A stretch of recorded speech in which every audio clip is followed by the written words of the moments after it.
మేఘాల్లో సన్నాయి రాగం మోగింది, మేళాలు తాళాలు వినరండి. సిరికి శ్రీహరికి కళ్యాణం కానుంది, శ్రీరస్తు శుభమస్తు అనరండి.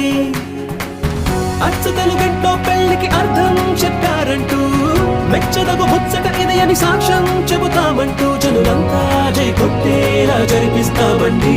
అందాల కుందనపు బొమ్మవని జత చేరుతున్నా